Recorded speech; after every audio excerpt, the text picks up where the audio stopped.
Good morning, everyone. The time being 10:02, we'll get started on our work session for HB 302, and I'll open that work session now. So I think we want to start with the treasurer and get her thoughts on this bill. Where's my pen? Oh, here it is.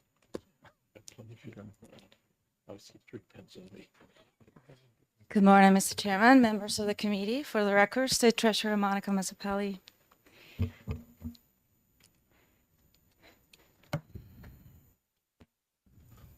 Good morning. Good morning, Mr. Chairman. I guess I can start with the fact that I do not take a position on this bill. I spoke with, I had a couple of conversations with this primary sponsor of this, main sponsor of this bill, and also the sponsors of the amendment that is being reviewed today. And I guess I can, what I explained to the sponsors is that this proposed legislation, because it's not a requirement to invest in precious metals and digital assets, it doesn't create an immediate impact in the way we invest our funds. The one thing I did say is because of the type of assets, digital assets and precious metals, these are not typical assets that I will be able to invest using operating funds, and also, for example, funds in the rainy day fund. Those are funds that are needed for immediate operations, to cover expenses, whatever we don't need for our again, daily operations and cover payroll and other expenses, we were able to invest. However, those investments are typically short-term investments, so we can access those funds when we need them. We need liquidity. We need the ability to maintain those assets with not a lot of volatility. So these type of assets are that type that have volatility. So again, for funds, for operating funds, funds, and including the rainy day fund, we wouldn't be able to access these assets. However, the fact that this legislation creates an option, that does not create a problem per se for us. So that's the reason I this does not represent an immediate concern. The only other asset or type of funds that could potentially be eligible for something like this are the funds we have custody of. We have some trust and custodial accounts that we need to maintain those funds in perpetuity. Those funds, right now, they're managed by an investment advisor. Those funds, again, because the objective of some of them are to appreciate capital appreciation. So those could sustain some volatility because they're there with the purpose of staying there in perpetuity. So those will be the only type of funds that could potentially utilize an option like this one, if typically investment advisors look at the opportunities and low cost. So if this type of assets will allow for that, then that will be on the option. So those are the comments I have. I think other than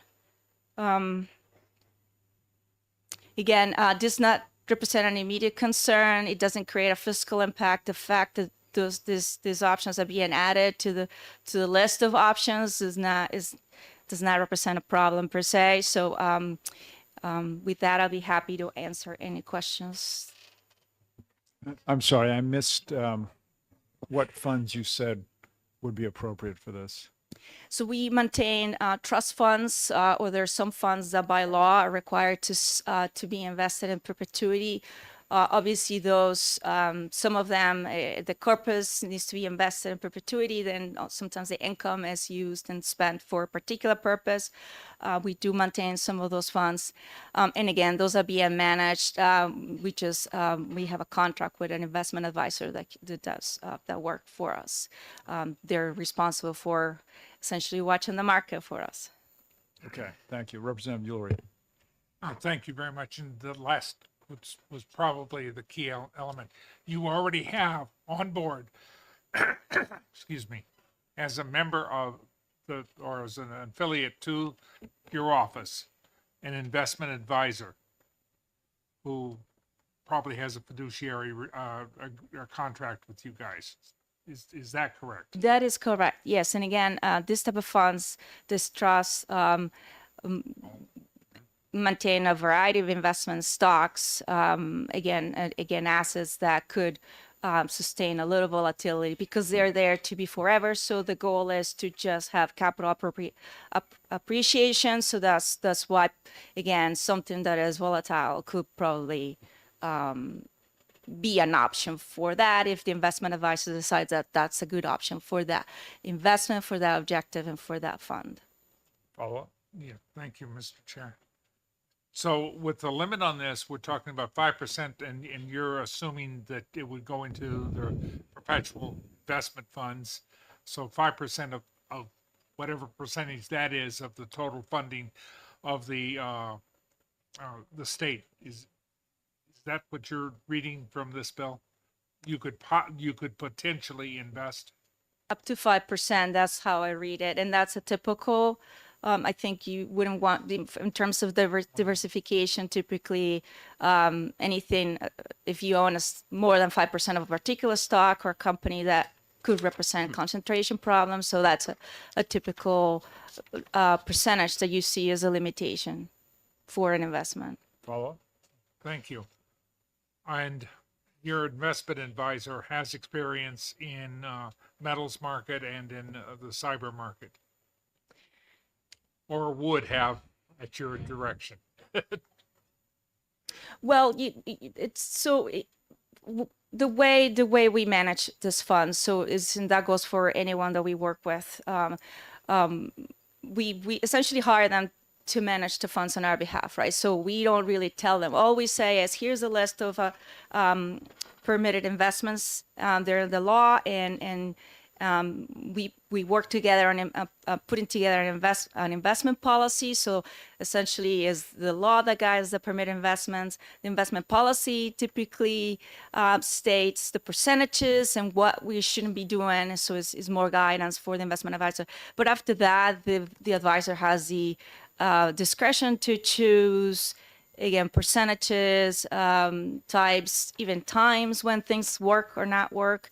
That's why in terms of having experience in precious metals, I think I need to ask that question. It's not a typical, I don't typically see investments in precious metals. Digital assets is a relatively new market. Is not, I think I am aware only a few firms that have some involvement, or we don't have any investments in digital assets right now, but I know there's some firms that do have ETFs and mutual funds that again they have digital assets in those funds. So I know, again, my opinion is still kind of early for digital assets, but again, it's an option, and perhaps this could just provide an early start. Thank you. Representative Olmert. Thank you. Yeah, thank you for your description. Investment advisors typically talk to their clients about their risk profile. For example, bank trust funds tend to be very conservative. I'm involved with as a trustee for and that we have to watch our investments that are very, very conservative. Can you tell me the investment profile that your advisor has for the state of New Hampshire? Thank you for the question. So we actually go by what the statute says. So it's RSA 11 that covers trust funds for the state, and there's a list of I don't have it in front of me, but there's a list of several investment objectives that essentially we could choose from. And so sometimes some of these accounts are the beneficiaries of these accounts are state agencies. So we speak with the beneficiaries and whoever, if it's a will, depending on those accounts, the administrator or the trustee chooses, the type of investment and how conservative those investments need to be. So again, some are meant to just they're meant to grow. They're meant to just essentially create value. Others need to be held for income purposes. So there's a little bit of both. We use like a balanced fund for those, a balanced approach. So again, it goes from conservative, moderate, all the way to aggressive type of investing. So those are again, depending on those funds, the administrators or trustees choose how, what type of objective those funds have. And then working with investment advisor, we just essentially say, here's the objective. And so then they manage the portfolios according to those investments and those policies. Follow up? Yeah, thank you. Would this fall into the category of a sovereign wealth fund? I don't think I can comment on that. I'm not. Let me clarify. So, Sure. for example, many countries, for example, have a sovereign wealth fund where they have money set aside for policy purposes, whereas more conservative organizations typically have money required for various time needs like pensions and so on. And the risk profile can be vary quite a bit, as we talked about. So I don't think we have a sovereign investment fund where we look at doing a hedge fund on long-term speculative assets. I think we are much more conservative with investments in agencies or other governments, and generally what I would call a very conservative risk profile. So my question then is, what % of our assets are invested into risk assets? The percentages vary depending on the fund. We have about, and I don't have the list with me right now, but we have about 40 accounts, and they all have different objectives. So some of them are, and I'm sorry, I should have brought that last, but there's only a few of them that are a little more aggressive than others. It's only a few of them. I think for the most part, because they benefit government, they're conservative in nature. So I think maybe that answers your question or what you were thinking. Follow up? Yeah, if I may, my question was primarily on the percent. 100% of our assets could be all in cash or treasuries, and some percent is in risk assets. So what percent roughly are in risk assets, non-government entities? Yeah. So I think I can get back to you with more details. But for example, an aggressive policy, an aggressive strategy could contain between 80 and 90% in stocks, for example. That's if it's aggressive. I can probably I can circle back with you about the funds that there's only a few funds that are a little more aggressive than others, but I don't even think we are that close to 80% stocks. I think for the most part, maybe we have like 60% stocks for those few that can have that. Yeah, I'm sorry, I wasn't clear on my question. Let's say we had $1 billion. How much of that $1 billion is invested in risk assets? When you say risk assets, Representative, are you talking about risky? I mean, high risk? No, risk assets is a Or technical just talking term. about It's stocks? right. There's secure assets, which is government Okay. backed assets, and there's non-government backed assets. So I would clarify that to non-government backed assets.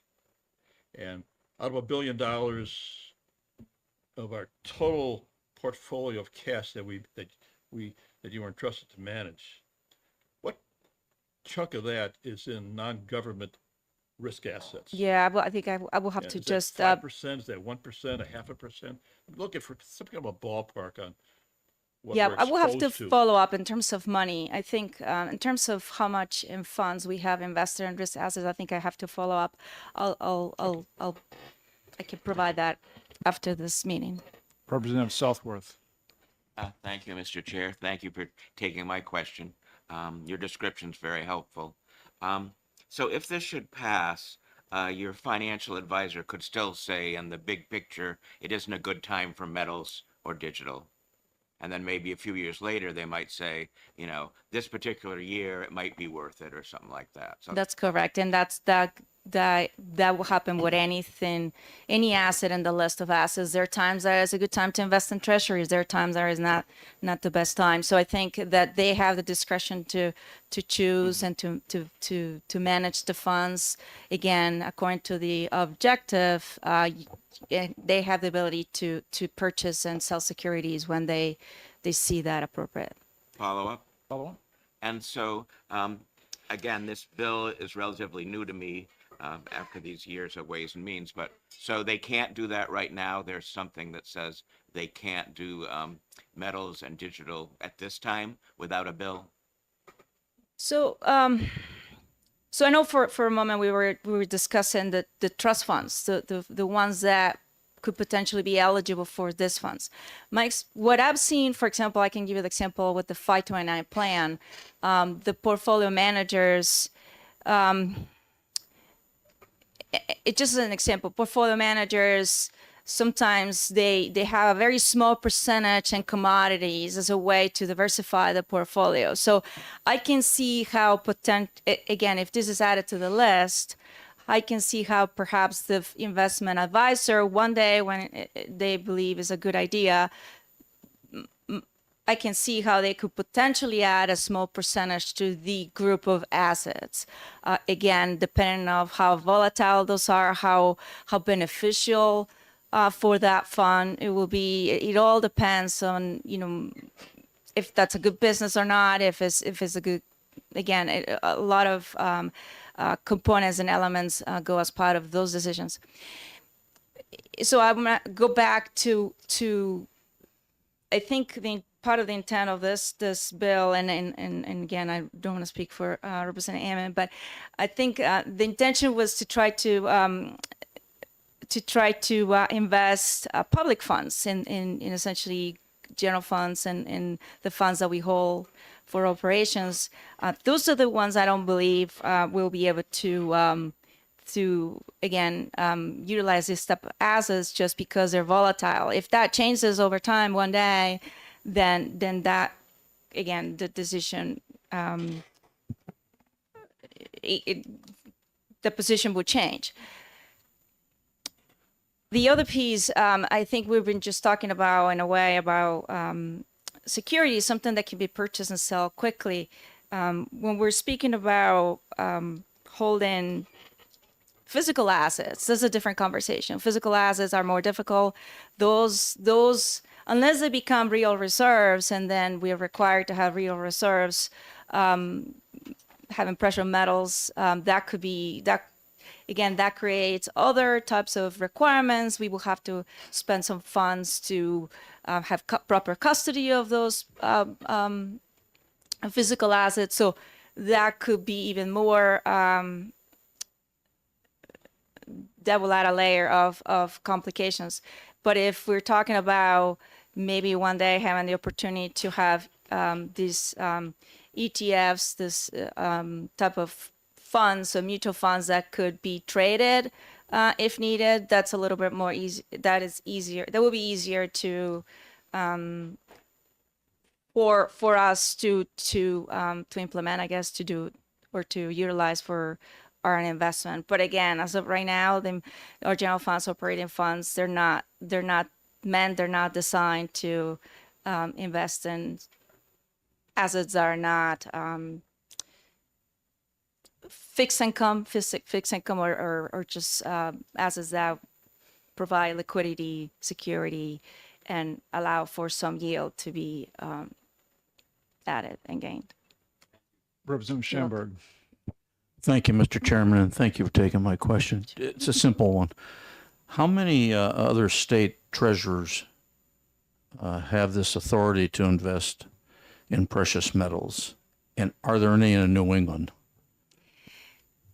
Thank you for the question. That's a great question. I'm not aware of, I'm just not familiar with what other states have this on their books. Representative Opal. Thank you, Mr. Chairman, and thank you, Madam Treasurer. If I understood you correctly, essentially, you or your staff meet with this independent contractor, the independent advisor, and go over the risk tolerance, if you will, the liquidity demands, the law, and the guidelines. Sort of this is what we're looking for.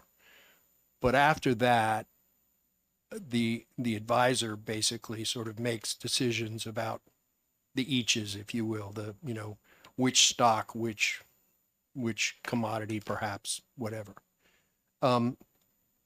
So my question would be, first of all, how often does that advisor meet with you or your staff? Thank you for the question. So we're talking about when I'm talking about trust, this type of trust accounts, we're talking about, again, we have about 40 accounts, and those in total are about $60 million.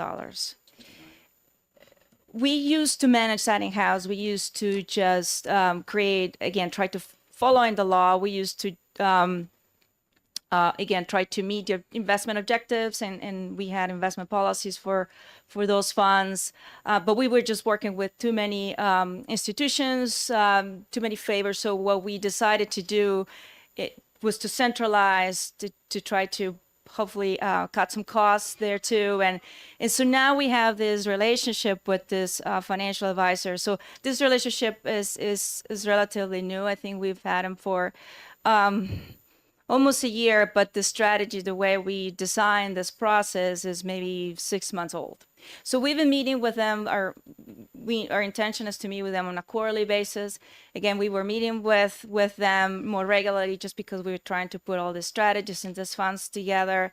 We used to have individual funds, so different 40 accounts with several institutions. Now we only have I think it's like 5 portfolios. They're all combined, and we have, for example, one big portfolio for that has the objective of growth, essentially aggressive. And anyway, what I'm trying to say is we try to simplify the process. So now we're meeting with them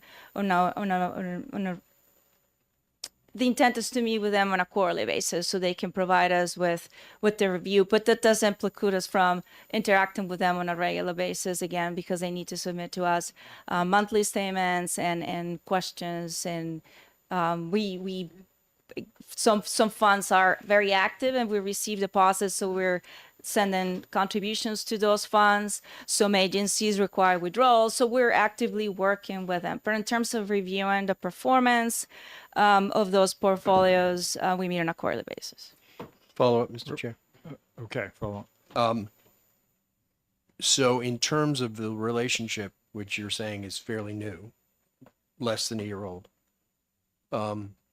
is there a contract? Is there a term? How does it? Yes. Is it a yearly thing, or how often does that contract come up for review? We do have a contract. We issued an RFP last year. The selected vendor, now we have a contract for 5 years, and so our intention is to just do business with this vendor, but we probably will need to do another RFP in 5 years. There are a lot of providers that provide that service. Thank you, Mr. Chair. Representative Elmy. Thank you. I've got 2 questions. One of them is on how difficult would it be for the current advisor who hasn't been working in volatiles to, would he be getting advice from other places that would allow him to continue to be the vendor, except we've got a 5-year contract? Yeah, I don't think this is a big change for them. I think it's just a matter of whether they believe it will be a good asset to invest in. I don't think it's I'm not sure how familiar that with metals, but I think it will be. I don't think it's difficult for anyone to just find out. to if this is an option provided. I mean, right now the law, I think is the law allows for mutual funds in general, or is so the fact that we're just speaking about digital assets and precious metals, I don't think that changes the equation. I think it's just a matter of them if they believe it's a good investment, they will probably consider it. Representative Spar, oh, I'm sorry.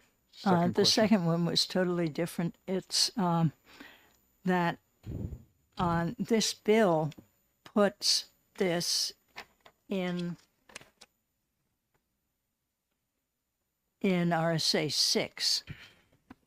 What you're telling us is that this group of investments would have to be in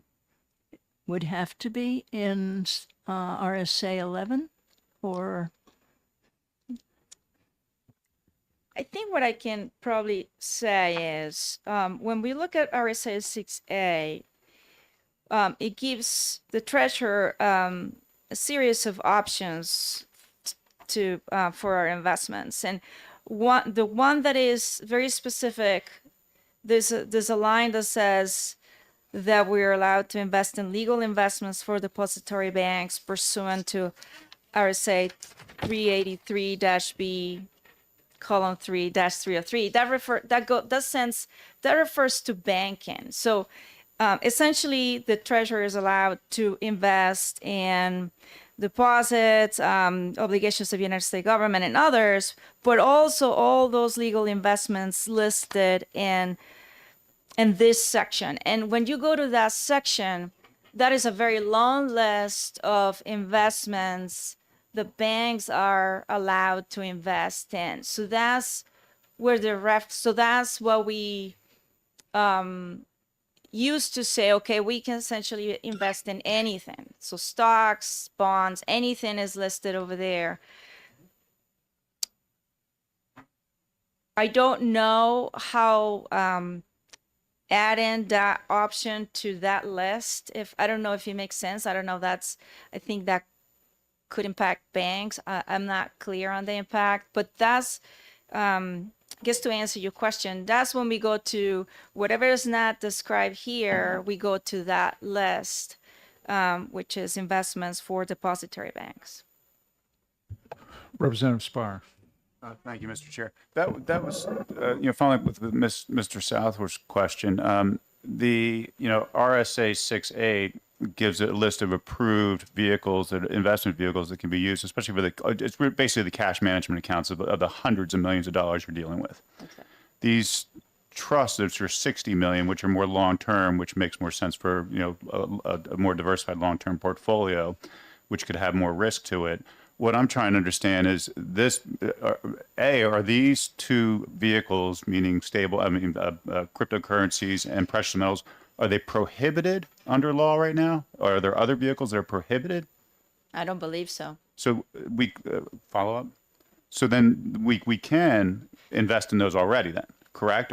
Meaning your investment advisor for these longer term, these trusts, even though a trust you have fiduciary responsibility, they could potentially do that without having to have this in effect.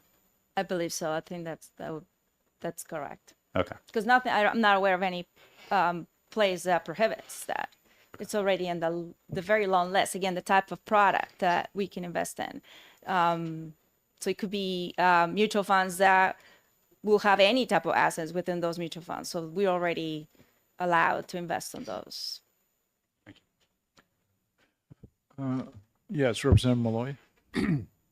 Thank you, Mr. Chair. Thank you for taking my question. That got to what I was going to ask. If you have you mentioned mutual funds. There could be precious metals in those mutual funds, correct? I believe so. I don't believe, well, without looking and without I reviewing understand, all yeah. of them, it is very possible that if we have mutual funds, it's very possible that we have, like I said, commodities or something that is already there. I'm not sure about digital assets, but it's all possible. Thank you.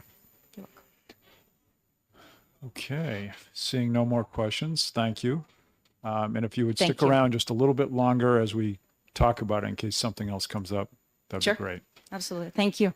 Okay. Representative Ammon, was there anything that you think you want to add to this? I am running behind, but if there's something you think is important, sure.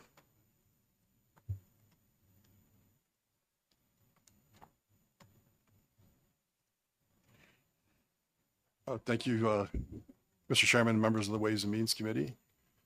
So there was a question earlier about other states that have passed this. But currently, similar legislation has passed the Oklahoma House, the Texas Senate, and in Arizona, it's going to the governor's desk. So those are the 3 states. I submitted written testimony here. And so the idea is to underscore assets that can help balance a portfolio to beat inflation. That's kind of my primary concern. And I don't know about you, but when I look at the national debt, it's over $36 trillion. We hear about it all the time. It becomes like background noise. We don't even think about it. But the interest rates on that debt have surpassed our military spending. And I don't see, even with Doge and all the great things that Doge is doing, if you appreciate it, I don't see the federal government reining in their spending anytime soon. And so to me, the only way out for the federal government is to print money, to value the debt and pay it back in inflated dollars, right? That's, if you think like a politician, and I know we're part-time politicians here, but that's the easy way out, right? Is to inflate. And so because the lists of assets in the treasurer's list, none of them really beat inflation. So, you know, we say that they're not risky assets, but there is one risk, and that is that the purchasing power of our dollar gets diminished. You know, we've seen fairly rapid diminishment in the last few years. So assets like precious metals, if you look at what they're doing in response to market volatility, you know, gold hit an all-time high yesterday, $3,150, right? So that should give us a signal of what the market's thinking about dollar devaluation potentially, or price inflation with potentially tariffs. There are some safeguards in the bill for digital assets. There's a market capitalization requirement. It's $500 billion, so $500 billion. Currently, the only asset that meets that requirement is Bitcoin, but that could change over time. There's some others that are just not, you know, just gaining ground.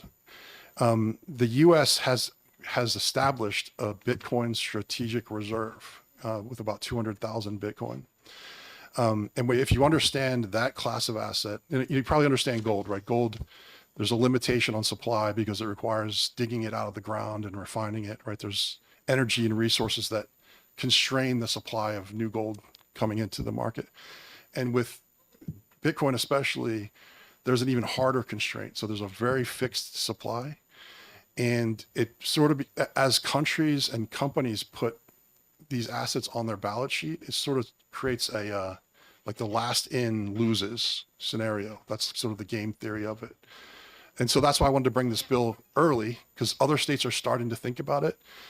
And it might take a few years to get the expertise, you know, with our fund management and, you know, working with the treasurer. I know she's neutral on the bill. I want to thank her for being open and having, you know, we had 2 fairly sizable conversations about this bill. And so that kind of encouraged me to move forward with it. It passed the Commerce Committee, which is the sort of the domain subject area committee for digital assets. It passed, it went on consent. I think it was 17-1. And the one, if it has blockchain or crypto in any bill, that representative will always vote no. So that's sort of a running joke on Commerce. So basically unanimously, it came to this committee, and I ask you to consider it, sending it to the Senate, and you know, moving our state forward as far as looking at diversifying and considering these, you know, old and new asset classes. Thank you. Representative Ohm? Yeah, thank you.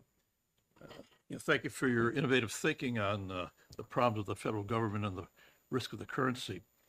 I'd like to get back to Bitcoin. You talked about precious metals, gold, silver. We can all understand that. We can put it in our hand. We can see what it is. Yeah. you tell us what a Bitcoin is? Yes, there's a long explanation, and we've in commerce we've gone over this quite a bit. So, a Bitcoin is a mathematical representation it's sort of like fixed in a digital form of stone. Like you can understand if you chisel a message onto granite, it's likely to be there in 100 years, right? It's likely to be what you say as immutable. So a Bitcoin is mathematical representation in a digital ledger, kind of like a spreadsheet. You understand, like spreadsheets are a real thing, but they're digital as well.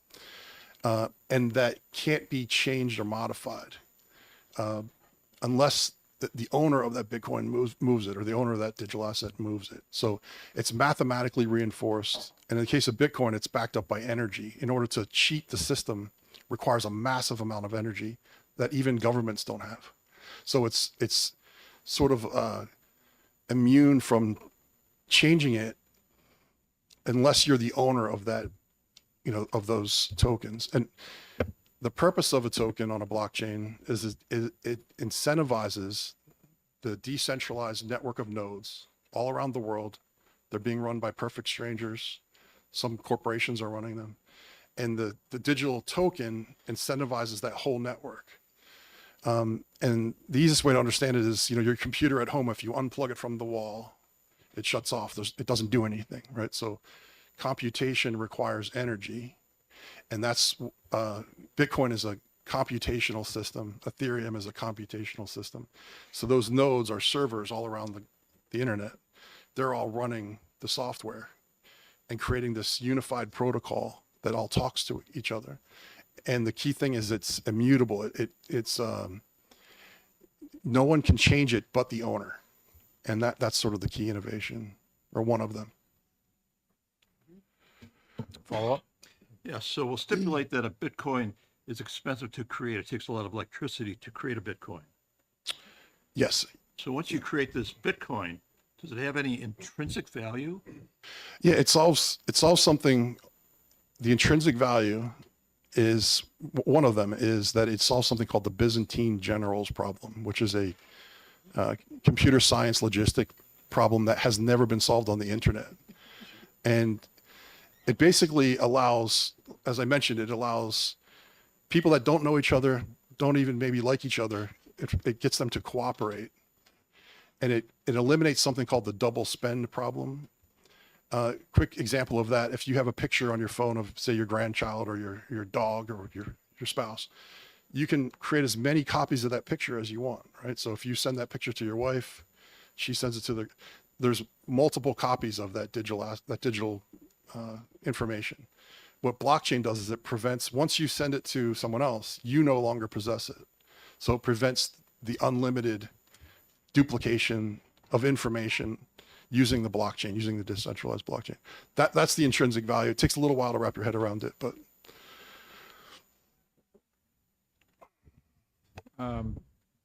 Follow up?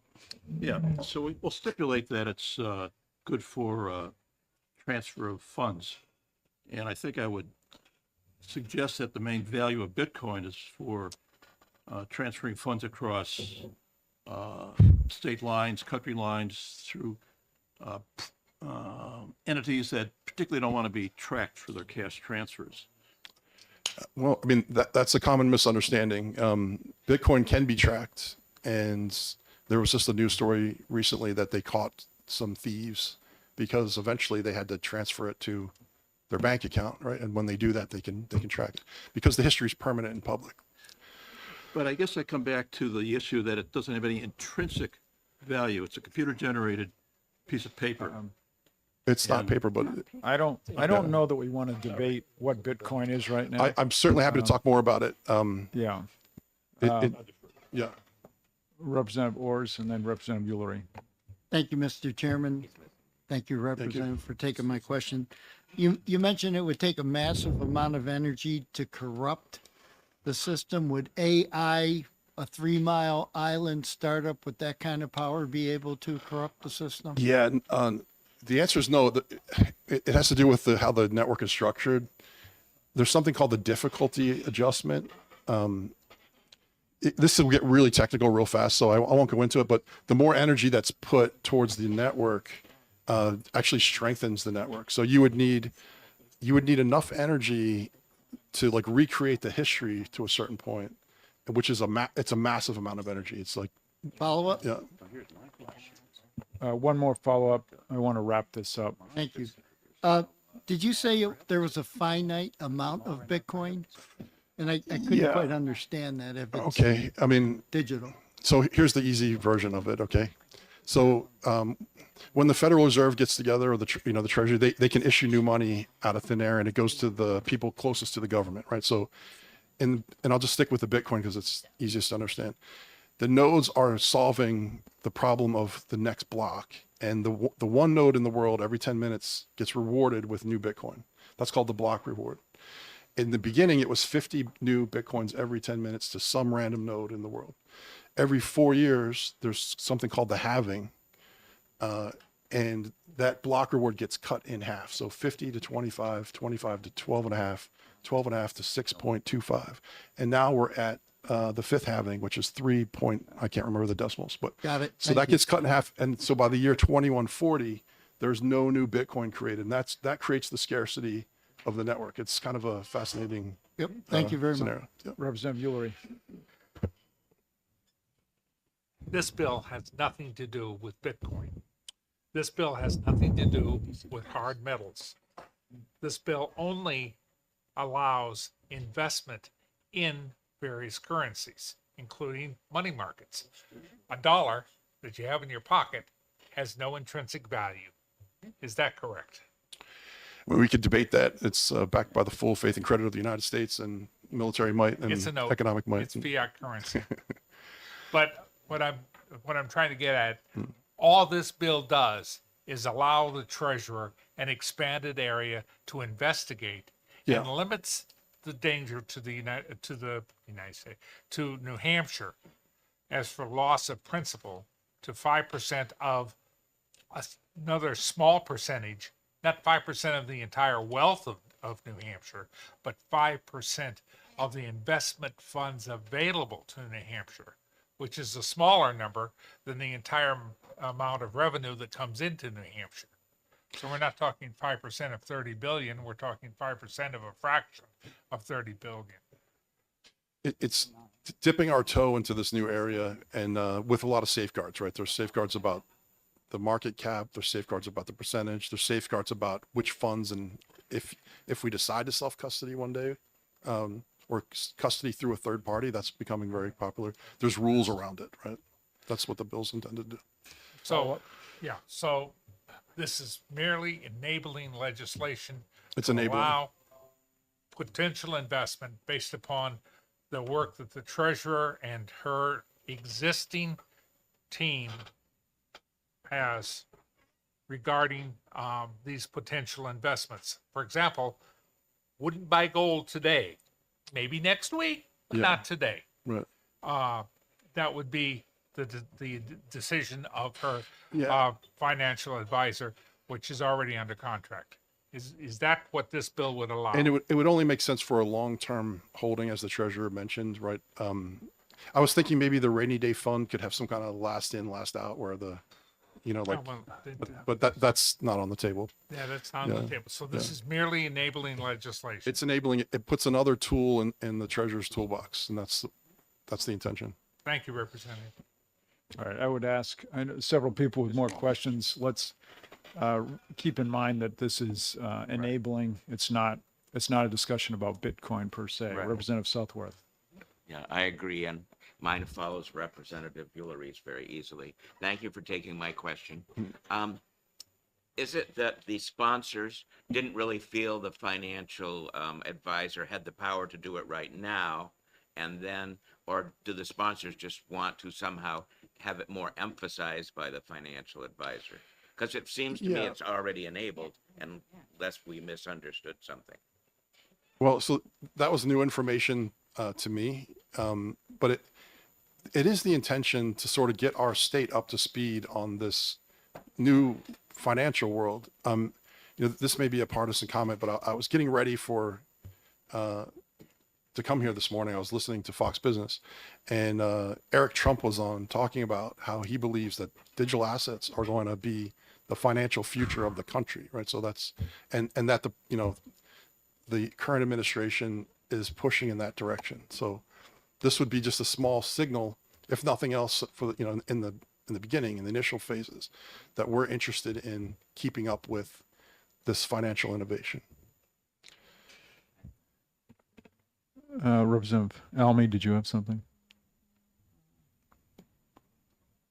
I think it would be a partisan statement.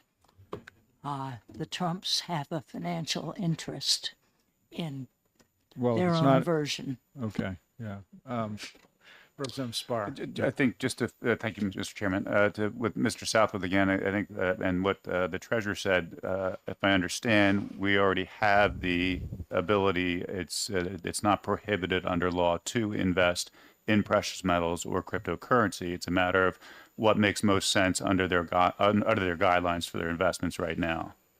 Is that your understanding from what she said? From what she said, it depends on trusts and pensions and the authority. But I think there's limitations on what the banks may do currently, right? So from what I understood, that secondary RSA applied to banks and what investments they were enabled. And I think there's some questions there that this would clear up as far as making it explicit. Okay. Thank you, Representative Hammond. I think Thank you very much. we'll continue with our work session, and if there's any discussion, any statements within the committee, I'll start. You. Representative Southworth. Thank you. Again, my sense about passing any law is it needed? And it seems to me that this isn't needed, that already the financial advisor has discretion.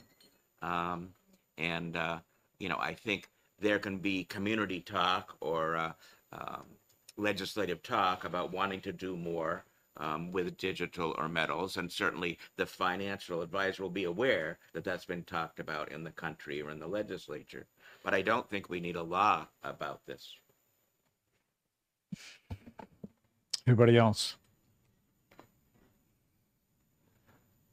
I mean, I'll just highlight Representative Hammond when he said it shines a light on this area because I think there's a reticence to sometimes change from what's been done in the past. And there's no question that we're seeing gold and precious metals rise quite substantially over the past few years. And the advent of crypto is finding itself in more and more areas. So I personally think the spotlight shined on this. It's just enabling. Nobody has to do anything. Representative Opal. Thank you, Mr. Chairman. I would just say that if we're passing a law to shine a spotlight on something, I think we've done that. I think the treasurer is fully aware of interest in this. And I'm not sure, I would agree with Representative Southworth. I don't see the need to pass this legislation beyond the fact that we've lit the spotlight, I believe, for her. Representative Ullery. Understand, normally the rule of law or the rule of legislation is if it isn't specified, it is allowed, which is just general Western non-Napoleonic code, common law. However, if legislation is passed that says this is permissible, then as was suggested, it makes it therefore clear to the investment banker and to the treasurer that it is permissible. So by putting it in law, by passing this over to the Senate, or at least to the floor for discussion, what then happens is that the Senate, and if it passes out and gets signed into law, the treasurer then can go to her investment advisors and say, you may invest in these things because the legislature has said you may, rather than having the investor say, we don't want to because the law doesn't say we can. So it's permissive. It's very permissive. And it's structured, I think, in a restrictive manner so as not to risk the assets of the state. Thank you. Thank you. Representative Ohm? Yeah, I would follow up on the risk side of that. Clearly, there's risk in any management. The question is who is best qualified to run these investments. I could be convinced that an investment advisor who has passed various industry standards for being a proper advisor to the client, understanding their risk profile, would be appropriate to manage various types of risk assets. But I would be very reluctant to have a non-professional get into this risk management area directly. And I think the state of New Hampshire is a non-professional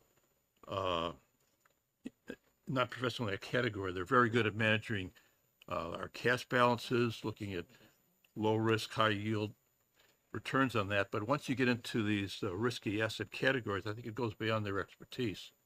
While I have no problems with them using third-party advisors for such broad investments, I would be reluctant to let them invest directly in these type of risk assets.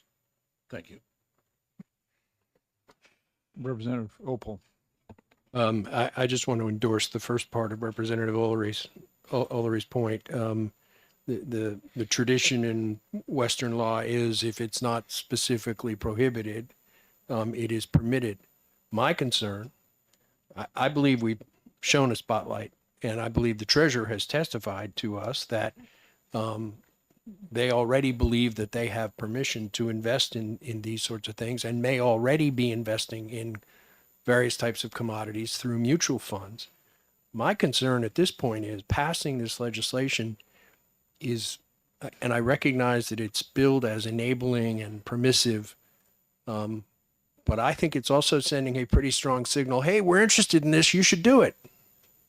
I think it goes beyond sort of telling everybody, it's okay if you want to do this. I think it goes to the point of now saying, hey, you should look at this, you should do this. So I think it goes, I know it's couched as enabling legislation, but I think the signal it sends, the message it sends is stronger than that. Let's also remember this is a second committee bill. So being a second committee bill, the policy has been established. So we don't need to be debating whether, it's okay to invest in this. The policy is set. The question is, how does this affect the state treasury? And the treasurer has testified that she is neutral on this. Representative Smith, did you have? Yes, thank you, Mr. Chair. So as to whether it's already allowed or not, that's one piece of it, but forgive me if I'm not up to speed, but I thought that the bill also incorporated investment exposure caps and security provisions. So if it's already allowed, wouldn't we want those things?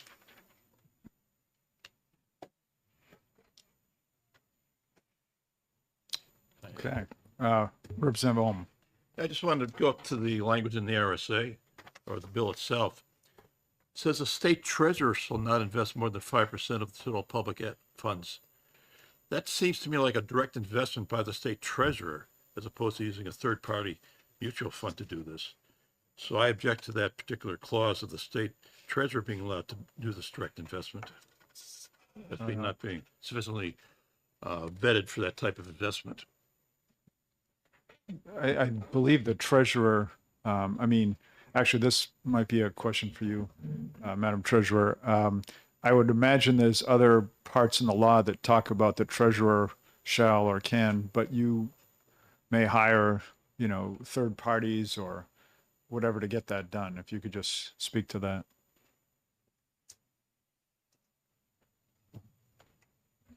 Yes, thank you for that question.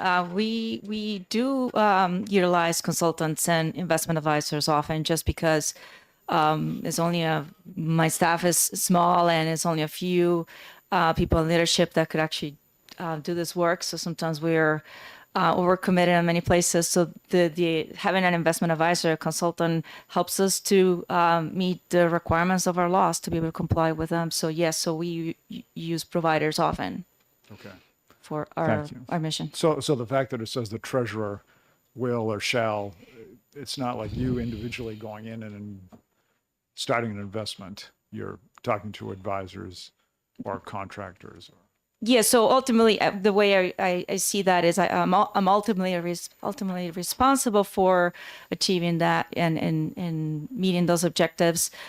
But the way we interpret laws and we manage our programs is we typically hire providers to help us meet those requirements. So yes, so I will interpret that as a main. And sometimes I'm not an expert on. I'm not an expert on many things. So we typically hire experts to help us make the right decisions. Right. Thank you, Madam Treasurer. Sure. All right. I'm inclined to close the work session. One more comment. Thank you. Mr. Chair, thanks for taking my question. In your routine work guidelines and things that you utilize to think about investments, is there a codicil in there? Is there any statement that says we shall invest to stay ahead of inflation or anything related to inflation? Thank you. That is a very good question. I mean, obviously, we try to beat inflation. It is difficult when it comes to the type of funds that we hold for, again, operating funds. We try. That's the reason we invest when we can, so we can try to just have enough liquidity to meet our obligations, but then we try to invest the rest to try to stay ahead of inflation. I mean, that inflation is a real risk at the local, state, and federal level. So we definitely have to consider that. There's no, what I could say is, except for again, there are the permitted investments, and that's a very long list of permitted investments. There's other, I guess what I'm going to say is not often we see the word shall as we typically are allowed. So we will see the word may, but we will see the word shall and again,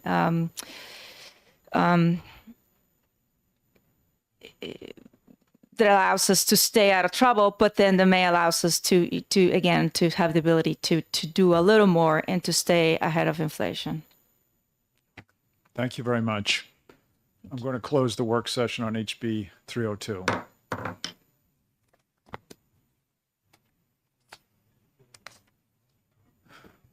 Now, I'm going to open the work session on HB 696. And let's see. We have, Mark, was it?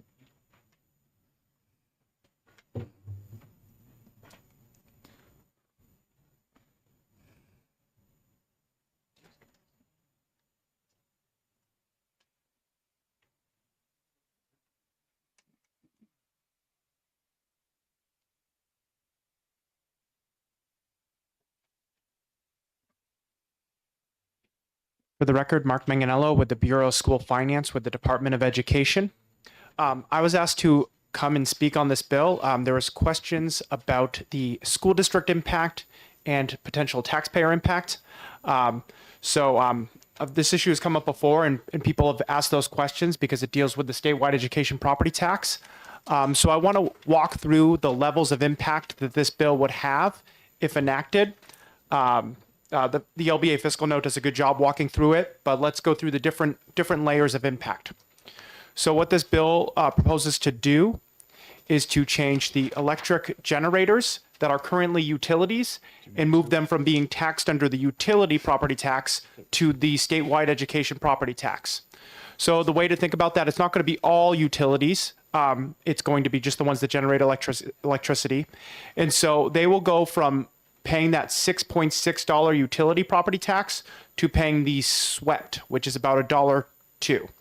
So what that's going to do, and the LBA fiscal note describes it, is using current data, it's going to reduce their taxes they're paying to the Education Trust Fund by about $12.7 million. So that is the state impact. Now, where people get concerned or have questions is they want to know if it's going to impact SWEPT in any way. And so essentially SWEPT is frozen. We raised $363 million off the entire tax base that is non-utilities. Currently, we would be rolling this into the tax base.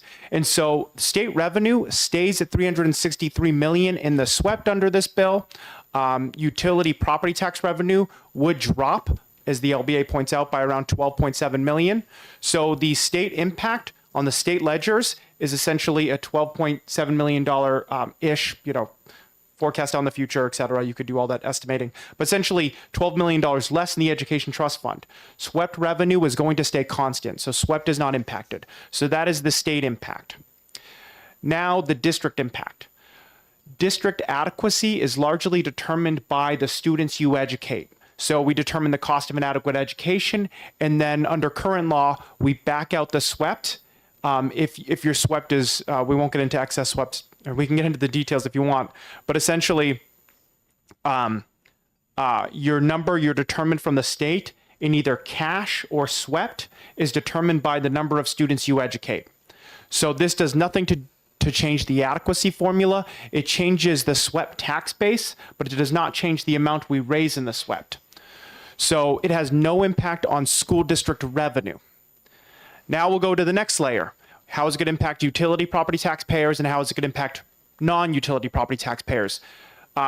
So we've already described already went through how it described utility property taxpayers. They would go from paying the utility property tax to the SWEPT. So they would see a reduction.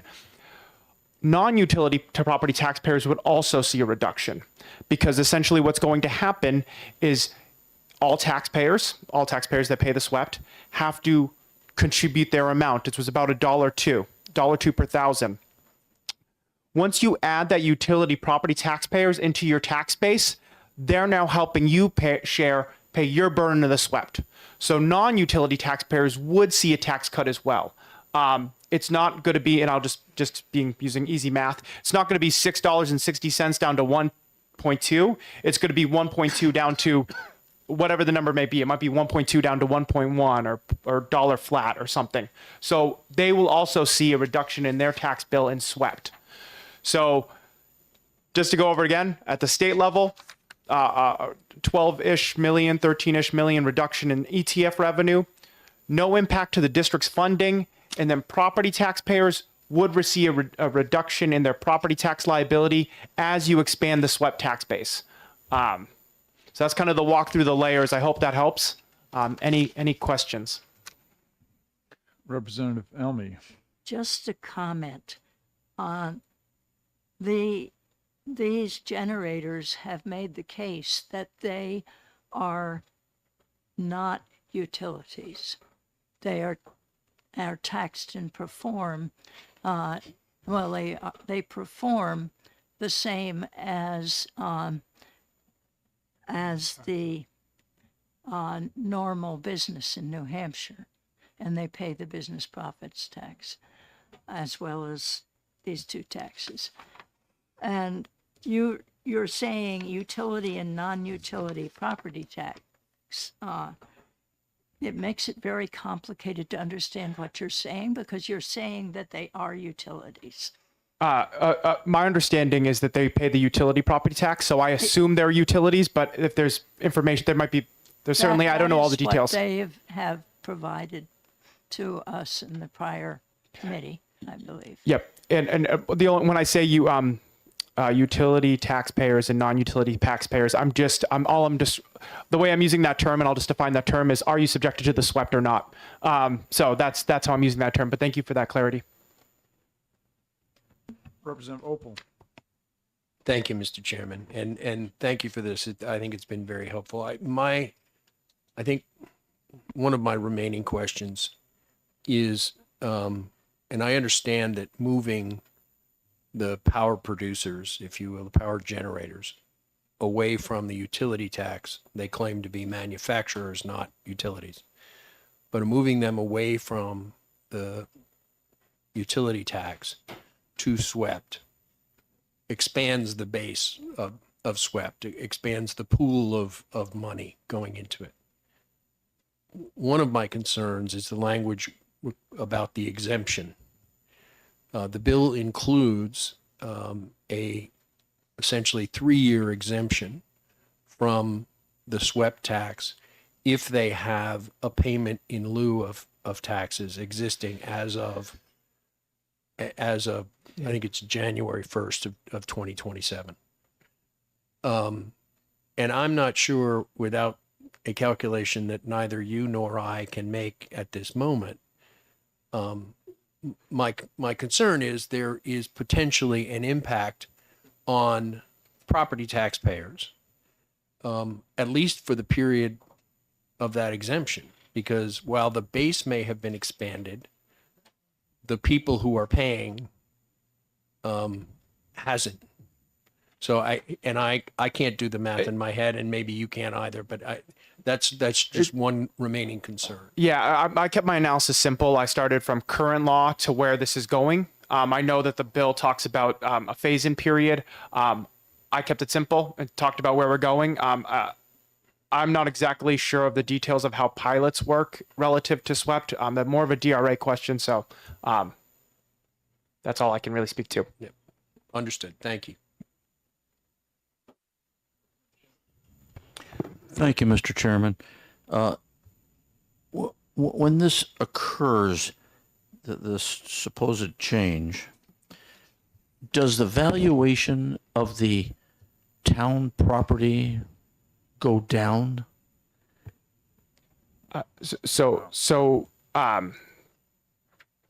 Yeah, this deals with the utility portion of it. So utilities are also, anyone included in the SWEPT is also included in the town tax. So that stays the same. So it's not going to have any impact on the regular taxes they pay outside of SWEPT.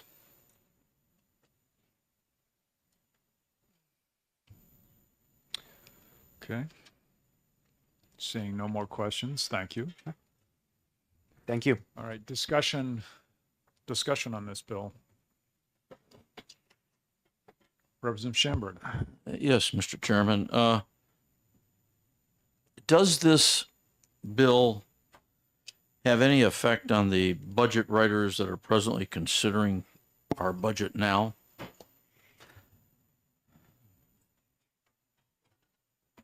I don't believe so at this point, although it is one of the considerations of course, everything in existing law is part of the consideration because of the way we do things, but not directly. What it does do is align a manufacturer with manufacturing, as opposed to with the transmission lines. The only transmission lines are from the plant into the system. Is there going to be anybody that, will they all be manufacturers? Everybody in the future is going to just be manufacturers in our society versus what we present?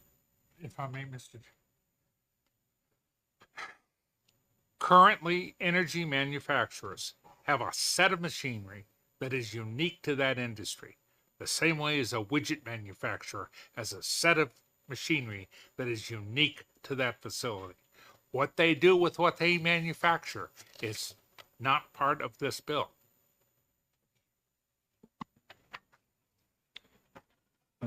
Representative Opal. I still have a number of questions about this bill, and I guess the biggest is the impact on the Education Trust Fund. Let me just interrupt you for a second. We also have the Municipal Association here at your request. Would you like to hear from them first? Sure. Okay. Yeah. I'm somewhat confused. What changes during the 3 years of exemption? Because I've been assuming nothing changed. Representative Ulrey.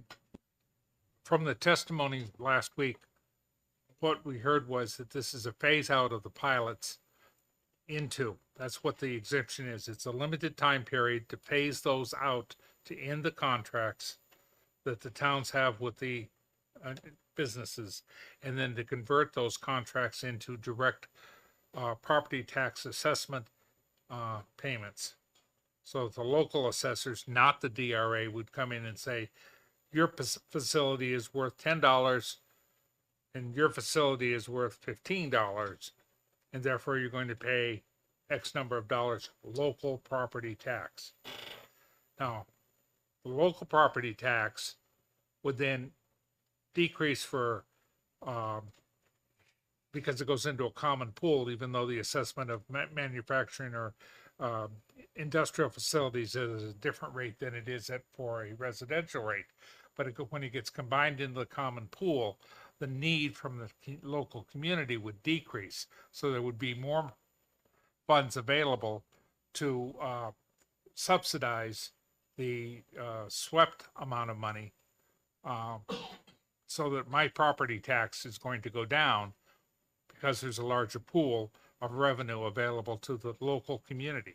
So the bill has the advantage, I believe, of while the swept direct deposit into the EFT goes down, it's balanced off by the amount of money that's in the general property tax, which also helps pay for the schools through the town's attribution or contribution to the schools.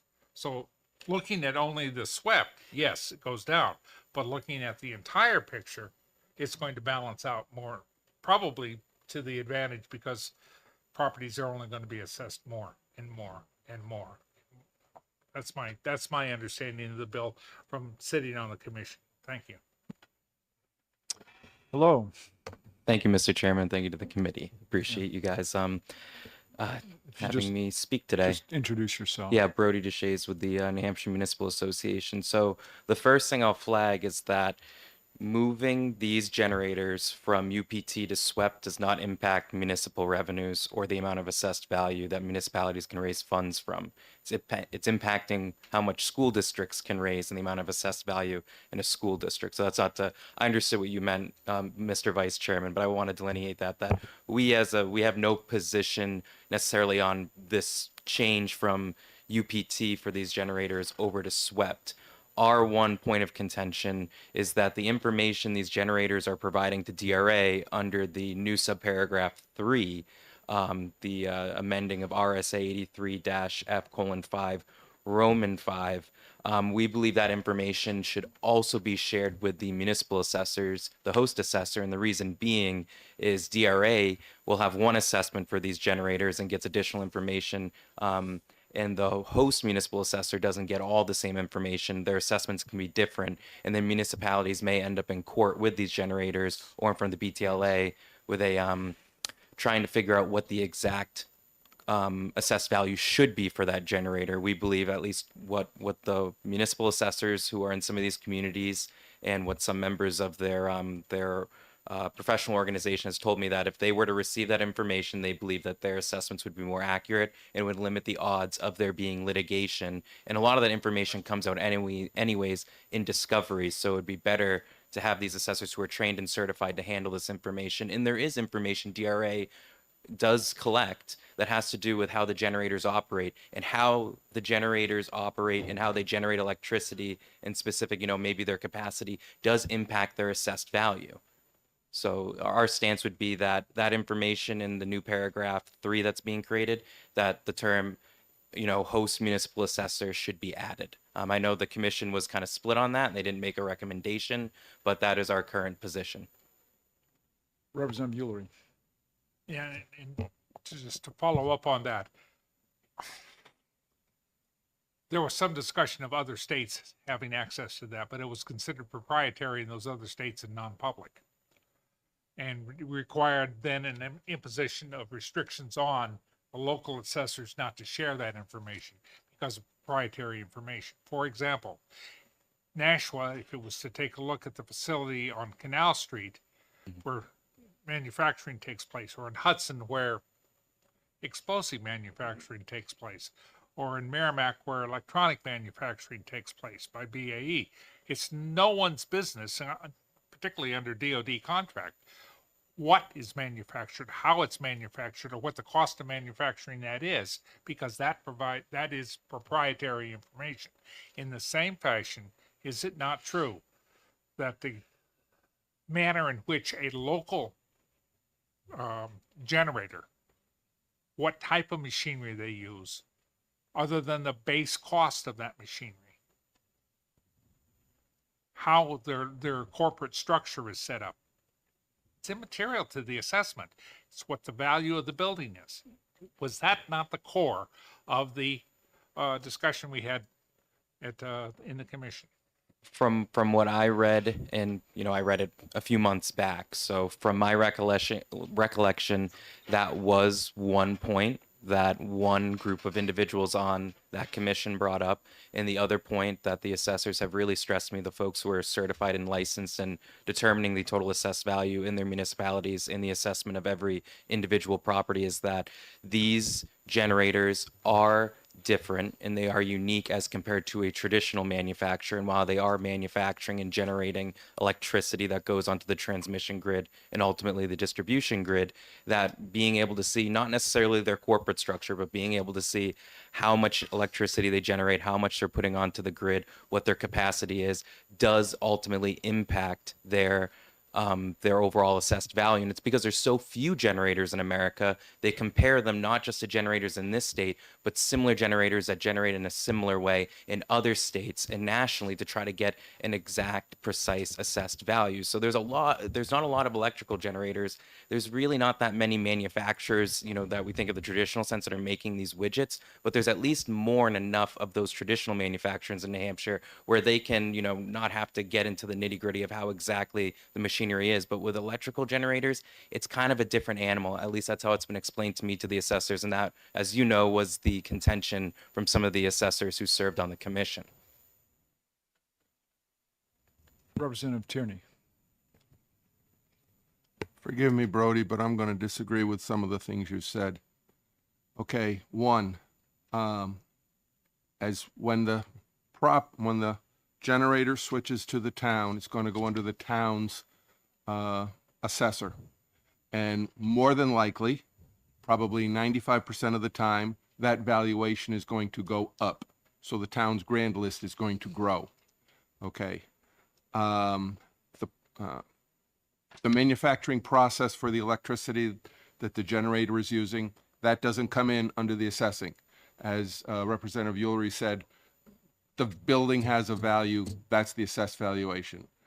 But the manufacturing process does come into play on the pilot because they're asking for something that other manufacturers in town don't generally ask for. Oh, we're special. We need, because of how our manufacturing process, in other words, the water going over the dam, whatever, fluctuates. We don't have a continuing process like a normal manufacturer putting out cars or putting out widgets. They put out basically the same number of widgets every single month. Boom, it keeps going. They don't with, for example, a dam and that electricity. So that is where the information, the proprietary information, and what are their costs, what are their expenses, come into play in the pilot. And I will say I speak from experience on that for the pilots we have in Northumberland and when I was on the Board of Selectmen. Representative Opal. Thank you, Mr. Chairman, and thank you, Brody, for appearing. Again, my concern, and I understand what both you and Mr. Manganello, and I'm sorry if I butchered your name, but is it not true that if I am a power producer and this switch occurs and I have a pilot with my town, the town where my facility is, that instead of money going into the education trust fund, money will now be going to the town, so the town's revenue may be even or even increased, as Representative Tierney has said. But when a taxpayer gets their bill, they see a breakout. Here's your bill for the school. Here's your bill for the SWEPT. Here's your bill for the town. Here's your bill for the county. If I have a pilot, if I'm a power producer and I have a pilot for the years of the exemption, will that not have an impact on those numbers? If I thank you for the question. If I understand your question correctly, it's by switching from UPT, these generators, to SWEPT, that would create a decrease in local education property taxes and municipal taxes. Well, if I understand this correctly, and I could be wrong, the switch from the UPT to SWEPT should increase the base for SWEPT. However, for those power producers that switch and have a pilot, they will be exempt from paying any SWEPT for 3 years. Yeah, I can't speak to the SWEPT and the school funding aspect. I can say though that by switching from UPT to SWEPT, the amount of money that a municipality needs to raise won't be impacted. Ultimately, it's the legislative body, the voters, that determine this will be our tax effort. So let's say you live in a town of 5,000 people and they determine that they're going to approve a $5 million budget. You know, you have $5 million. It's a finite amount of money that they're looking to raise for that fiscal year. Now, if you increase the base of folks who fall under the assessed value in a municipality, that will make it so the rate decreases. And some people, you know, might end up paying a little bit less. But ultimately, you still need, so there's no like revenue increase. There's just an increase in the total assessed value in the municipality. Now, currently, my understanding is that these generators fall under municipal, under the municipal tax rate and the assessed value raised for municipal taxes. So for the municipality, it's just a school district that currently isn't, you know, they're not. These electrical generators aren't falling under, you know, having to pay the SWEPT, or they may fall under paying the local school tax. I'm not sure, but I know they're not paying the SWEPT, and instead they're paying the UPT. So really what's happening is they're already included in some of the assessed value for the municipality. They're currently not having to pay SWEPT because they're paying UPT. If you pay UPT, you don't pay SWEPT, and they're moving these local generators who are no longer owned by the utility companies instead under the way, you know, any other property taxpayer would be treated. Thanks, Brody. Thank you. Okay. Appreciate it. No problem. I understand we also have Molly Connors here representing the generators, and I've been told there may be someone else here representing the generators. If that's true, you're both welcome to come up.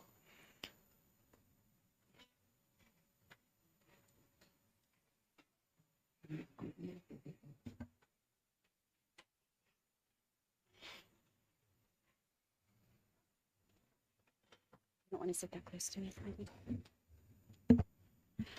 I really appreciate the committee's time. I know that you are on a deadline, if you will. For the record, I'm Molly Connors with the New England Power Generators Association. I had the pleasure of testifying last week during the public hearing on this. I'm joined by Heidi Kroll, who is representing the New Hampshire Hydropowers Association. She will be able to answer discrete questions about the utility property tax with regard to pilots. There are a couple of things I wanted to highlight that came out of the conversations earlier between the representative of the Department of Education and from the Municipal Association. The first thing that we wanted to say is we do recognize that well, to remind the committee, the generators have not been owned by utilities for quite some time. Your local utility can recover their property tax directly from their captive ratepayers, whereas our generators are competing in wholesale electricity markets, which have volatile prices, and so they are competing to earn the right just to pay their property tax.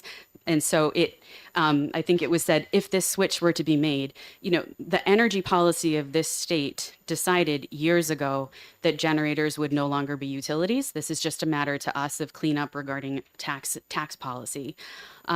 We know that there was discussion regarding the rate of the tax. The utility property tax is $6.60 per thousand.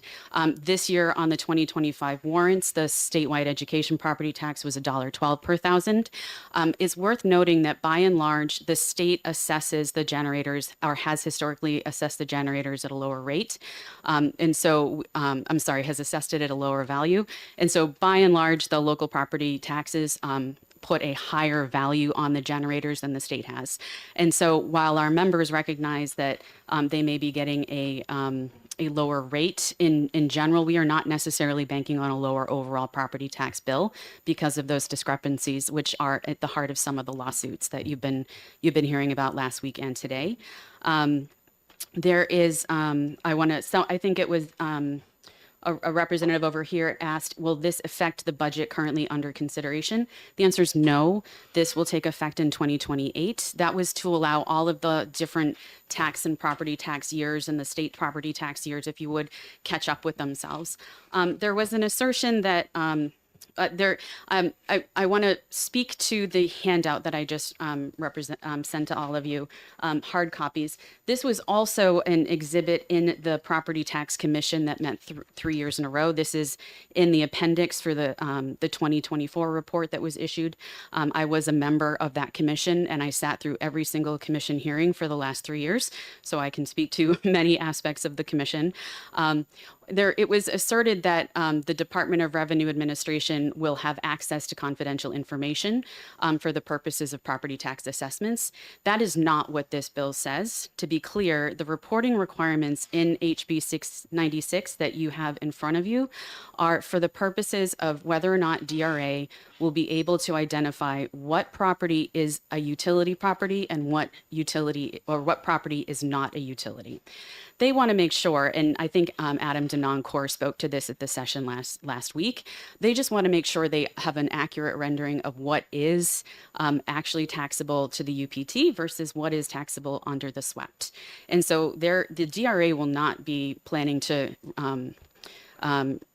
ask for any more confidential information. They historically did that when they did the assessment for the UPT, but going forward, DRA will be out of the business of doing property tax assessment. And that is one of the benefits of this bill, because as I said last week, right now the generators go through 2 property tax assessments. So I wanted to clarify, and abatements and appeals. So I wanted to clarify the record there that the generators will not be giving confidential information to the GRA for the purpose of property taxes.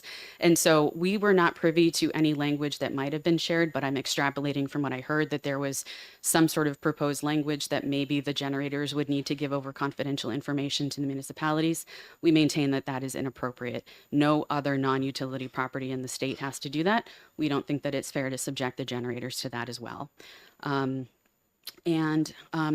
will hand it over to Heidi Kroll to speak to any questions regarding pilots, but I will say over the last 3 years, there was extensive discussion regarding pilot agreements in all 3 years that we discussed it, the benefits, anything about the pilots we definitely discussed.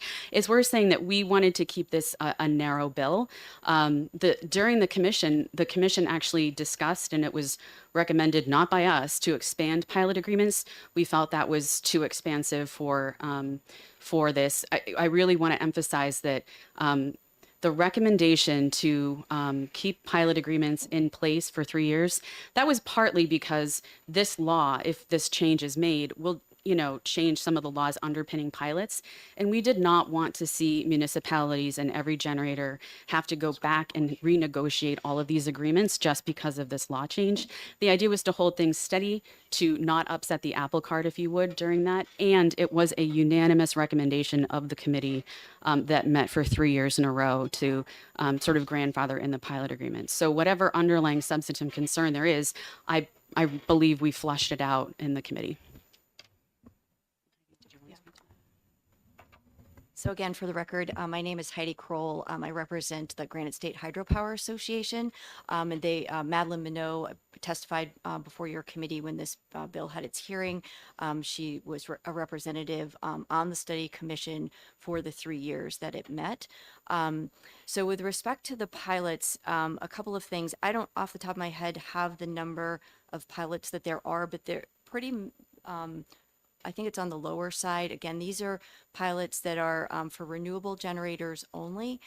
They tend to be on the smaller side. So these are not large facilities like something like the size of, a Seabrook or something like that. These are, by and large, tend to be very small, 1 to 5 megawatt type of generators. And so likely a small piece of any towns or municipalities kind of overall assessment, across the board. So, I think that coupled with a fact that this is not going to take effect, I believe, until the tax year of 2028, when taxes are due. And so, but if this were to go on the books, if the legislature were to pass it this year, so there's, first of all, there's a 2-year kind of notice right there, so that any town or generator that's engaged in voluntary, and again, these are pilots are just voluntary. If they're engaged in voluntary negotiations, they're going to have that runway, if you will, to know that anything that's entered into going forward is going to have this change, so they can account for that. For anything that was already entered into at the time that this takes place, you've got the 2 years until it actually takes place. So I think that when you account for the timing and then the relatively small scale of these facilities and the small number of pilots that are out there, I think overall the commission felt comfortable that this was not going to be any sort of big impact. And these are contracts, not just with the generators, but with the municipalities themselves. So it was in respect to the fact that these are contracts that are mutually engaged, entered into by both parties. And I know that the towns also find a lot of value in these pilot agreements for having a stable revenue source. So I'm happy to answer any questions, but hopefully that's helpful. Thank you. Representative Southworth. Thank you, Mr. Chair, and thank you for taking my questions. Just for clarity, I know they can always be lawsuits, even if there's one assessment. But based on what you said, it sounds like there aren't going to be lawsuits because they're two very different assessments, if this goes through. I think the point is there will be one point of contention completely removed. Yeah. Because no longer will there be an assessment done by the state. Thank you. Representative Opal. Just so I'm clear, the pilot would be negotiated between the producer of whatever size. I gather it's only renewable producers, but the pilot would be negotiated between the producer and the municipality, correct? That is correct. Yes, that is correct. That is the current law, and nothing in this bill would change that current law. So these are voluntary agreements that if a town, or if either party does not see the value in it, then they don't have to enter into that, and then it would just be taxation the normal way. Follow up. So, thank you, Mr. Chair. So then any payments, any money that changes hands would go to the town, would go to the municipality. Correct? Yes, correct. So one last follow-up. To your knowledge, in any of these pilot negotiations, have municipalities consulted with school officials, school district officials? So under the current law, as I understand it, at least for the GSHA members that I have, the Granite State Hydropower Association, they're paying the local property tax, they're paying the school, and they're paying the county tax. What they are not paying is the SWEPT, because they've been paying the utility property tax instead of paying the SWEPT. So currently any pilot, the payments that are being made to the municipality are being paid to cover those 3 categories: local, the school, and the county. Okay, thank you. Yes. Representative Ullery, did you still have a question? Yeah, Or a briefly, comment? and to follow up on Representative Opal's. If this bill were to pass, no current or no future pilots would be entered into because they're going to expire. Would that be correct, or they would be extended until the No. 2028 timeframe? So nothing is changing with the pilot law, so pilots would continue to be permissible. What would change if this were to become law is that any municipality and renewable generator that engaged one another to discuss a pilot, they would then have the understanding and the knowledge that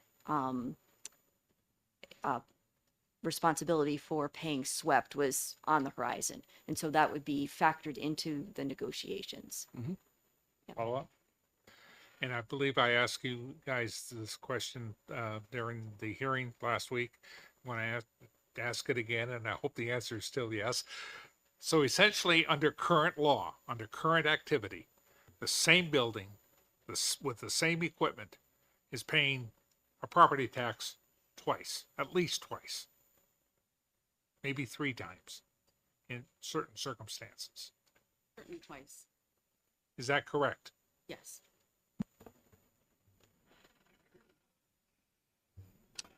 Representative Tierney. They're not really paying a property tax twice. They're paying a property tax to the town, the school tax to the town, and the county tax to the town, because there's only one tax collector, the town. As far as SWEPT would go with this exemption for the 2-year, 3-year period, they wouldn't be paying the SWEPT tax. They wouldn't be paying the generator's property tax, that's $6.60 per thousand. They wouldn't be paying that either. So that's where the state's going to lose it. That's where the Education Trust Fund's going to lose money. Then when you renegotiate that pilot, when it comes up again, you're now going to be talking about town, school, county, plus SWEPT would be built into that pilot. And they would just set it up that way. One negotiation with one entity, the Board of Selectmen, basically. Yeah, but pilots wouldn't be allowed after 2028. No, that, Not. no, No, there will be pilots allowed after this, after 28. Yes, pilots are still allowed. Instead of the 3 taxes that a pilot encompasses now, there will now be 4 taxes after 28 that'll be in the pilot that the town will negotiate. But there may be less of a impetus to have a pilot because now they're paying the SWEPT. Correct. And that's going to be up to that company to find out. Right. I'll just say on the impetus for entering into pilots, I mean, part of the benefit that municipalities have found is the stability in the payment. So and again, it is a mutually beneficial, and if the municipality doesn't see the benefit, then of course there would be no pilot. Okay, I appreciate you both coming up. Thank you. For the opportunity. Okay, I'm going to close the work session on HB 696. 696. All right, next, what I want to do is take a 15-minute break in case there's caucuses that may want to happen. Republicans will caucus in this room. The Democrats wouldn't mind finding other quarters. I'll have to ask. Yeah, I think there aren't very many committees. Not today, no. Yeah. And I'll have to ask those of you in the gallery to also leave the room for now. We'll come back at 5 of 12 to exec the 2 bills that we talked about today. And actually, for the committee members, I want to welcome Representative Brian Cole to our committee. He's replacing Representative Fred Doucette permanently. He's not just a sub today. So welcome to the committee. And you dress better. Okay, so the Republicans will Resemble that. we'll be back here at 5 of 12.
Where's my phone?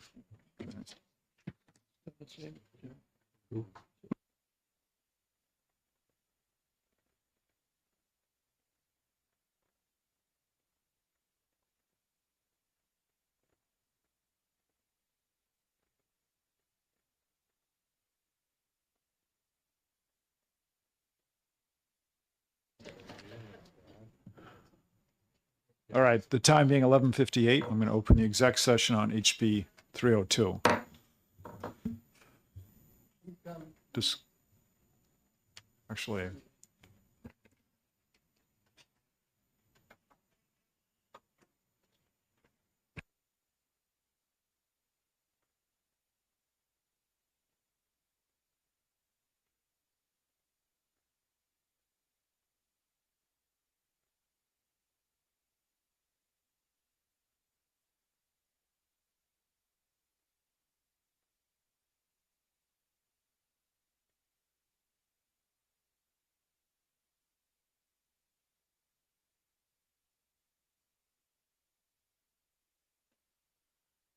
I recognize Representative Ulrich for a motion. I move ought to pass on House Bill 302. Do I have a second? Second by Representative Murphy. Discussion? Would you like to speak to your bill or your motion? This is a 302. 302.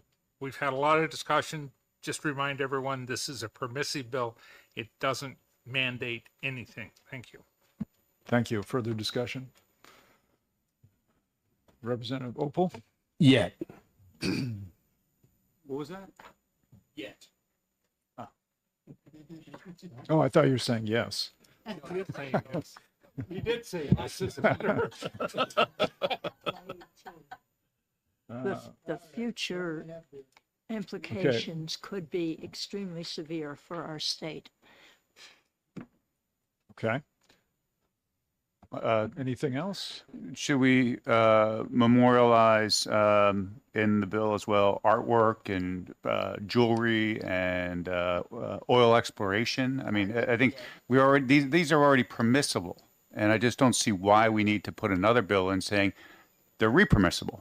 They can already do this. It just makes no sense to me to add more legislation where it's not necessary. Okay. Representative Sodi. Yeah, I think that the fact that there's guardrails in the bill is important to address that particular issue. No, interesting point.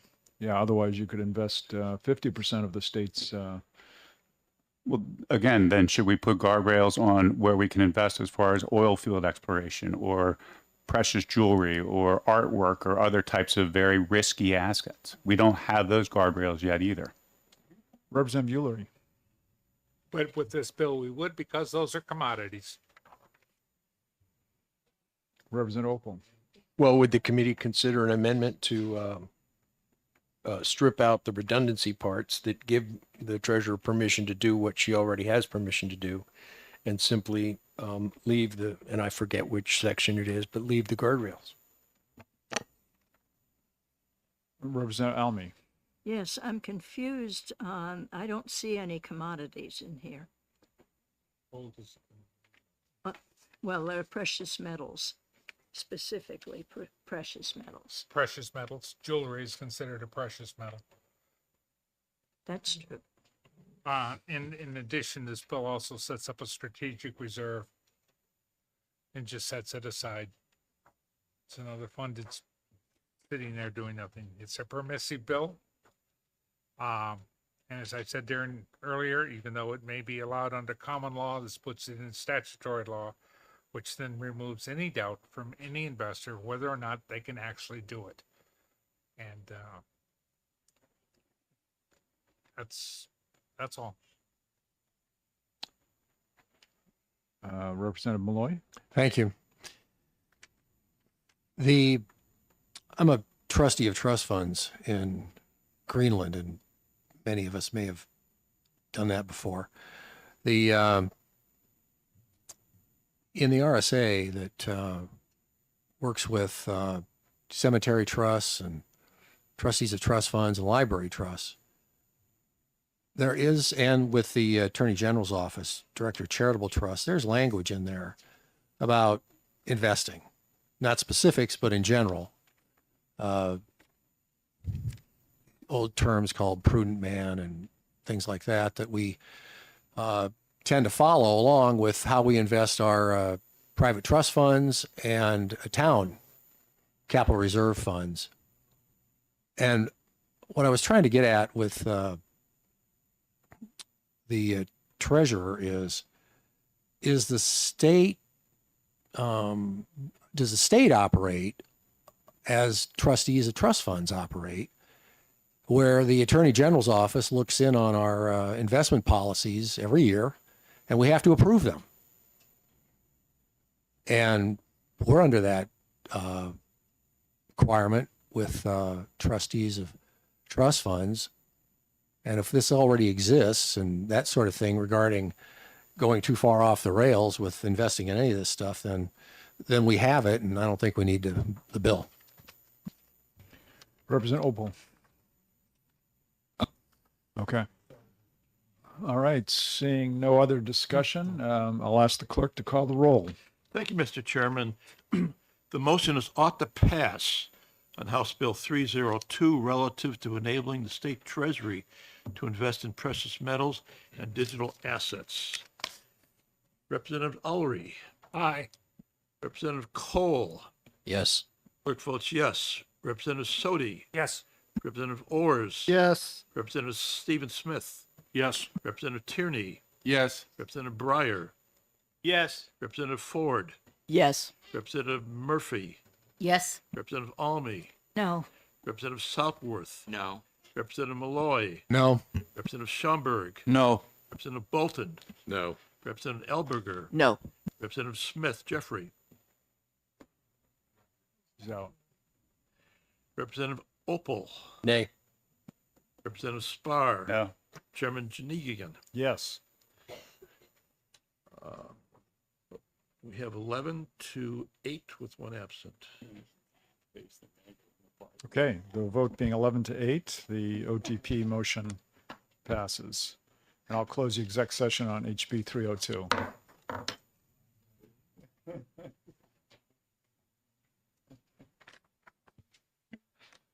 Okay, I'll now open the executive session on HB 696 and recognize Representative Ullery for a motion. I move ought to pass, Mr. Chair. Do I have a second? Representative Ors seconds it. Would you like to speak to your motion? We've had extensive discussion on this bill, and as a member of the commission that we had on that, I will recall what the prime sponsor indicated. If Representative Ames and myself can agree on the general principles and on the report that was generated, it's probably a good bill. Representative Opal. Thank you, Mr. Chairman. I did not serve on that commission and have not had the opportunity to hear those 3 years. I've tried to read up on it. I still have questions about this bill. I would point out that if this committee chose to retain this bill, that it would have absolutely no impact since the effective date is not until July 1st of 2027, putting it in the next biennium, fiscal 28. So if we pass it today and the House passes it out and the Senate passes it and the governor signs it, nothing's still going to happen until July of 2027. So if we move to retain it, we could take our time over the next few months to get answers to the questions that I and others may have, and act on this come January of 26 and still be a full 18 months ahead of the effective date in any sense. So I would urge this committee to consider a motion to retain as opposed to pass. Okay, seeing no more discussion, I'll ask the clerk to call the roll. Thank you, Mr. Chairman. The motion on the floor is ought to pass on House Bill 696 exempting electricity generators from the utility property tax and including them under the statewide education property tax and relative to the communication services tax revenue. Representative Ulrich. Aye. Representative Cole. Yes. Clerk votes yes. Representative Sodi. Yes. Representative Ors. Yes. Representative Stephen Smith. Yes. Representative Tierney. Yes. Representative Breyer. Yes. Representative Ford. Yes. Representative Murphy. Yes. Representative Almy. Yes. Representative Southworth. Yes. Representative Malloy. Yes. Representative Schomburg. Yes. Representative Bolton. Yes. Representative Elberger. No. Representative Opel. Nay. Representative Spar. Yes. Chairman Janigian. Yes. I have 16, 2 with 1 absent. It will be 17. 17? Thank you.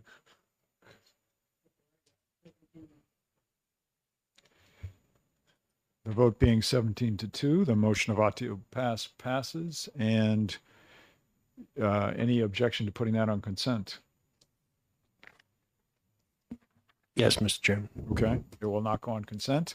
Will you be writing a minority report? Yes, sir. Okay.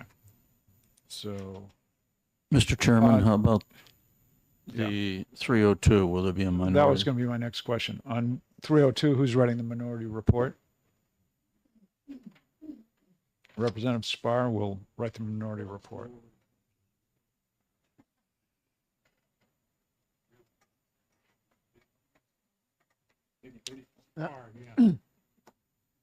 Is it I'm going possible to- that I could write the minority report? Would that be acceptable? Yeah, but I would like to write it. Why would you write that? April Fools. I'm just sorry. Yeah, it's, Okay, it's I'm gonna- April 1st. I'm going to close the executive session on HB 696.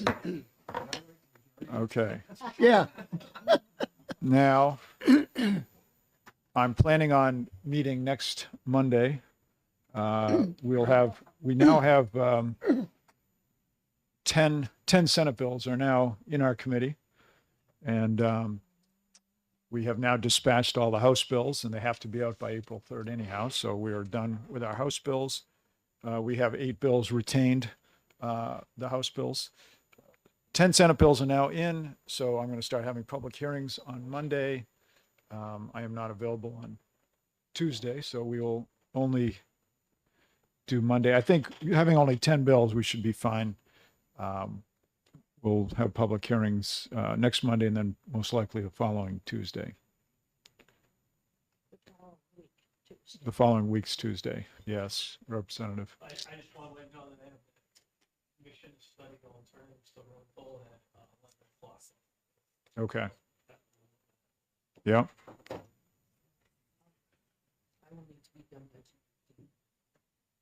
Okay. And I Sounds have a good. commission meeting too at 10 o'clock, study revenue alternatives. Right. I mean, the good thing about public hearings is they're online to catch up on. Of course, we always want people to be present, but there's definitely going to be conflicts.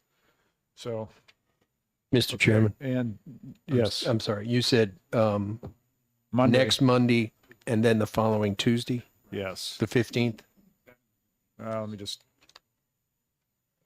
Is that two? So Monday the 7th, and Tuesday the 15th. That's tax day, isn't it? Seems appropriate. No, Monday's the 7th, and Tuesday the 5th. Ways Both- and Means both at probably 10 meet on o'clock. tax day, Yeah. don't you think? So the schedule will be forthcoming, but that's the plan. And the reports, if I can have the majority and minority reports by, let's say today's Tuesday. If I can have those by noontime tomorrow. Representative Ulrich, is that? Yeah. Okay. Noontime tomorrow for the minority reports.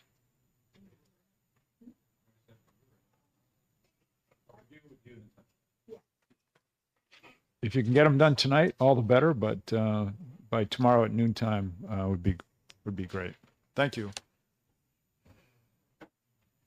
That does it for today.